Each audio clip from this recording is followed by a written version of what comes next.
بسم اللہ الرحمن الرحیم۔ مسجد نبوی کی تعمیر۔ اس وقت مدینہ میں کوئی مرکزی مسجد موجود نہیں تھی۔ ہر قبیلہ والے اپنے اپنے جگہ نماز پڑھ لیا کرتے تھے۔ اس کے بعد وہ جگہ خریدی گئی جہاں ناقہ بیٹھی تھی۔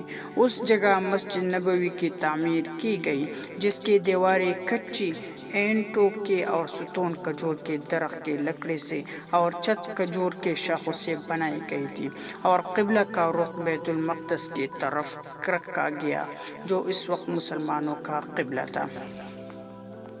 پھر حضرت عمر رضی اللہ عنہ نے اپنے زمانہ خلافت میں اس میں اور جگہ بڑھائی، مگر تعمیر اس وضع کو باقی رکھی۔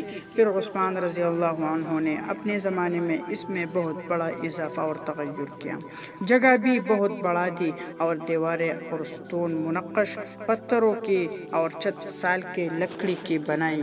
پھر عمر بن عبدالعزیز رضی اللہ عنہ نے ولید بن عبد الملک کے زمانہ خلافت میں اس کے حکم سے مسجد کی مزید توسیع کی، اور ازواج مطہرات کے حجرے بھی اس میں شامل کر دیے۔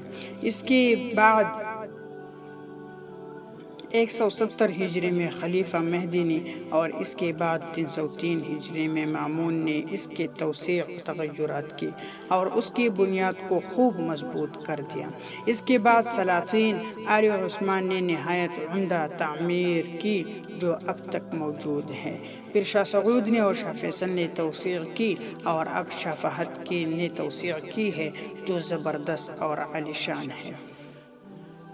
مسجد کے ساتھ ساتھ 2 حجرے بھی بنا لی گئی تھی، ایک حضرت عائشہ رضی اللہ عنہا کے لیے اور دوسرا سودا رضی اللہ عنہا کے لیے۔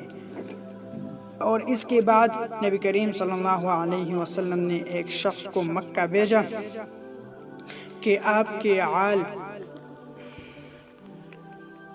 و عطرت کو مدینہ طیبہ لے آئے۔ اس وقت صدیق اکبر رضی اللہ عنہ نے بھی سب اہل و عیال کو مدینہ بلوا لیا۔ چنانچہ ام المؤمنین حضرت سودا رضی اللہ عنہا اور 2 صاحبزادیاں فاطمہ رضی اللہ عنہا اور ام کلثوم رضی اللہ عنہا مدینہ آ گئیں۔ تیسری صاحبزادی زینب کو ان کے خاوند ابو العاص نے، جو اس وقت تک مسلمان نہ ہوئی تھی، نہ آنے دیا، اور ادھر حضرت صدیق اکبر رضی اللہ عنہ کے صاحبزادی عبداللہ اپنی مادر اور دونوں بہنوں عائشہ اور اسماء رضی اللہ عنہ کے ساتھ لے کر مدینہ پہنچے۔